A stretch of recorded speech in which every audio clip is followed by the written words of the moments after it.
Okay, so next experiment जो है वो ट्रांसफार्मर का एक्सपेरिमेंट है। सो इस वीडियो में हम थोड़ी ट्रांसफार्मर की बेसिक्स देखेंगे और ट्रांसफार्मर के दो टेस्ट होते हैं, ओपन सर्किट टेस्ट और शॉर्ट सर्किट टेस्ट।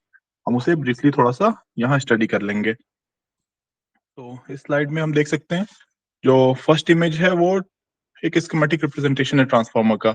हम V1 वोल्टेज यहाँ अप्लाई कर रहे हैं, जिसके कारण I1 करंट फ्लो कर रहा है, और इसमें जो N1 टर्न्स है इसके कारण एक MMF यहाँ जनरेट हो रहा है जो E1 है। इसके कारण इस कोर में पाई फ्लक्स जनरेट हो रहा है।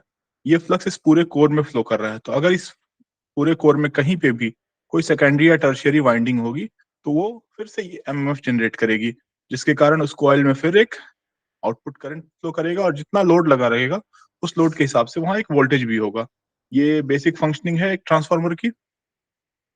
अब जब हम इसे रिप्रेजेंट करने जाते हैं तो हमें इलेक्ट्रिकल इक्विवेलेंट सर्किट बनाते हैं।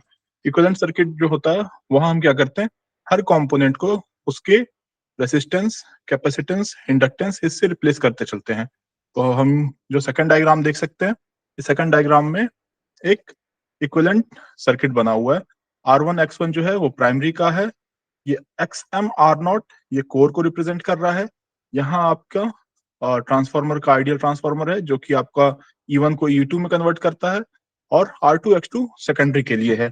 और जब हम ये R1 X1 R2 X2 ये करते हैं तो हमें जो बेसिक ट्रांसफार्मर का रिलेशन है वो हमेशा ध्यान रखना चाहिए। I1 by I2 equal to N2 by N1 equal to E2 by E1 equal to V2 by V1। तो ये रिलेशन हमारे इन क्वांटिटीज के बीच में हो जाती है। ये V1 है, I1 है, I2 है, V2 है और E1 E2 है। अब यहाँ इस सर्किट में हमारे पास एक आइडियल ट्रांसफार्मर है, और इसे हम हटाने के लिए एक और सिंप्लीफाइड इक्विवेलेंट सर्किट बनाते हैं, जहां इसको हम हटा देते हैं और सब कुछ जो सेकेंडरी साइड में है उसे रेफर कर देते हैं प्राइमरी साइड में। इसे हम कहते हैं प्राइमरी रेफर्ड और इक्विवेलेंट सर्किट। यहाँ जितने भी सेकेंडरी कंपोनेंट है उन्हें हमने रेफर कर दिया। अब रेफर जो कर रहे हैं तो ये जो नए टर्म आए हैं, R2 आपका चेंज हो गया R2 डैश में, X2 चेंज हो गया X2 डैश में, I2 चेंज हो गया I2 डैश में, और V2 चेंज हो गया V2 डैश में। ये कैसे ट्रांसफॉर्म हो रहे हैं, इसका क्या फॉर्मूला है वो हमने यहाँ मेंशन कर रखा है। R2 डैश जो होता है R2 N1 by N2 का whole square. N1 N2 number of turns है वाइंडिंग के, जो हम यहाँ स्कीमेटिक में भी देख सकते हैं। सिमिलरली X2 डैश जो होगा X2 N1 by N2 का स्क्वायर हो जाएगा। I2 और I2 डैश और V2 डैश, इनमें स्क्वायर का टर्म नहीं आता है, इसको थोड़ा ध्यान रखना। करंट और वोल्टेज में स्क्वायर का टर्म नहीं आता है, रेसिस्टेंस और इम्पीडेंस में आता है। अब इस सर्किट में भी क्या है कि ये जो कोर लॉस है, सॉरी जो कोर को हम रिप्रेजेंट कर रहे हैं, ये यहाँ बीच में आ रहा है। तो हम थोड़ा सा अप्रोक्सीमेशन ये ले लेते हैं कि अगर हम इसे यहाँ के बदले साइड कर देंगे तो ये पैरेलल और ये सीरीज सब एक जगह हो जाएंगे। ये अप्रोक्सीमेटेड इक्विवेलेंट सर्किट होते हैं जिससे हम ट्रांसफार्मर को रिप्रेजेंट करते हैं। अब इस सर्किट में हम देख सकते हैं हमारे पास जो पैरामीटर्स हैं, जो कंपोनेंट है ट्रांसफार्मर के, वो क्या है, XM R0 R1 plus R2 dash X1 plus X2 dash. अब हमें इनकी वैल्यूज निकालनी है।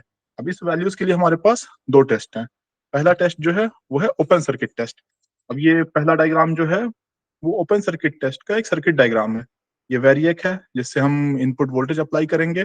यहाँ एमीटर लगा हुआ है, वॉट मीटर लगा हुआ है, वोल्ट मीटर लगा हुआ है। और चूंकि ये ओपन सर्किट टेस्ट है तो एक साइड हमें ओपन रखना है। हम टेस्ट करते समय क्या ध्यान रखेंगे कि हमारा जो हाई वोल्टेज साइड है वो ओपन रहेगा। ओके, हम हाई वोल्टेज को ओपन रखेंगे और जो इक्विवेलेंट सर्किट बनेगा वो इसका ये रहेगा। चूंकि हाई वोल्टेज ओपन है तो हम इसके पीछे से ये देख सकते हैं, यहाँ हमने हाई वोल्टेज को ओपन कर दिया। I2 हमारा बिल्कुल कुछ फ्लो नहीं करेगा, तो हमारा जो सर्किट बनेगा इक्विवेलेंट सर्किट, उसमें सिर्फ हमारा कोर रहेगा। इसीलिए जो equivalent circuit open circuit test का बन रहा है या नो लोड टेस्ट भी से कर रहे हैं, वो सिर्फ हमारा कोर रहेगा। ये एक फेजर डायग्राम है जिसे हमने यूज किया है रिप्रेजेंट करने के लिए। अब ये ओपन सर्किट टेस्ट में हमारे पास दो कंपोनेंट बच रहे हैं जो कोर के कंपोनेंट है, इनको हम इस टेस्ट से निकाल लेंगे। हमारे पास पावर है, अप्लाइड वोल्टेज है, करंट जो फ्लो कर रहा है वो है। यहाँ से हमने फेज निकाला। अब जो करंट फ्लो कर रहा है उससे हमने IC और IM निकाल सकते हैं विद द गिवन फेजर। भी आप देख सकते हो IC जो है I0 cos फाई हो जाएगा, IM I0 sin फाई हो जाएगा। आपके पास IC आ गया, आपके पास IM आ गया। ये IC और IM आपके पास है, वोल्टेज ड्रॉप उसके क्रॉस V होना है, तो हम इस फॉर्मूले से R0 और XM निकाल सकते हैं। तो हमारे पास कोर के कंपोनेंट हो जाएंगे। अब सेकंड कंपोनेंट क्या थे, वो वाइंडिंग के कंपोनेंट थे। ये R0 और XM कोर को रिप्रेजेंट कर रहे हैं, और जो R1 प्लस X2 डैश था, XM प्लस X2 डैश था वो वाइंडिंग को रिप्रेजेंट कर रहे हैं। वाइंडिंग के पैरामीटर्स हम कैसे देखेंगे? वाइंडिंग के पैरामीटर्स के लिए हमारे पास सर्किट है, short circuit test. Short circuit test में हमें एक साइड को शॉर्ट करना होता है। हम जनरली ये जो हमारा लो वोल्टेज साइड है उसे शॉर्ट कर देते हैं और हाई वोल्टेज साइड पे हम वोल्टेज अप्लाई करते हैं। प्राइमरी साइड पे हम सिर्फ इतना ही वोल्टेज अप्लाई करते हैं कि हमारा रेटेड करंट फ्लो कर जाए।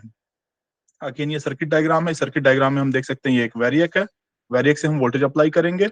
यहाँ एक वॉट मीटर लगा है, एमीटर लगा है और वोल्ट मीटर लगा है जो हमें रिक्वायर्ड रीडिंग्स देंगे।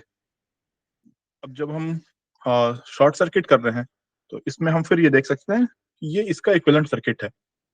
ओके, शॉर्ट सर्किट में प्राइमरी वोल्टेज जो होता है वो इतना हम अप्लाई करेंगे सिर्फ कि हमारा रेटेड करंट फ्लो कर जाए। अब इस पैरामीटर को हमें निकालना है। तो जो वोल्टेज हमने अप्लाई किया वो है शॉर्ट सर्किट वोल्टेज। जो करंट फ्लो कर रहा है, जो एमीटर की रीडिंग आएगी, वो है शॉर्ट सर्किट करंट, जिसे हमने I2 डैश यहाँ रिप्रेजेंट किया है। तो हमें यहाँ से जो भी रीडिंग आ रही है वहां से हम GSC निकाल लेंगे, V/I करके। इम्पिडेंस निकल गया, फेज निकाल लिया, P/V × I हो जाएगा। अब R1 + R2 क्या हो जाएगा? GSC का कॉस कॉम्पोनेंट, जो हमारा X1 + X2 हो जाएगा, वो ZSC का साइन कॉम्पोनेंट हो जाएगा। तो इन दोनों टेस्ट के बाद हमारे पास वाइंडिंग के वैल्यूज हैं जो कि R1 + R2 डैश है, X1 + X2 डैश है, रेफर टू द प्राइमरी। ये याद रखना कि ये जो R2 है, X2 डैश है, R2 डैश और X2 डैश ये रेफर्ड क्वांटिटीज है। सिमिलरली जो हमारा ओपन सर्किट टेस्ट है उसने हमें क्या दिया? हमें R0 और XM दिया। इससे हमारे पास क्या आ गया? हमारे पास कोर कंपोनेंट आ गए। तो इस दोनों टेस्ट के बाद हमारे पास इक्विवेलेंट सर्किट में जो अप्रोक्सीमेट इक्विवेलेंट सर्किट हमने बनाया, इसके सारे कंपोनेंट आ गए, XM, R0, R1 + R2 dash और X1 + X2 डैश। तो इसलिए हम इन दोनों टेस्ट को परफॉर्म करते हैं और ये दोनों टेस्ट हम इस बार लैब में परफॉर्म करेंगे। कोई भी अगर और फर्दर कोई प्रॉब्लम होगी आपको, आप वहाँ जो प्रेजेंट किए होंगे आप उनसे पूछ सकते हैं। Thank you guys.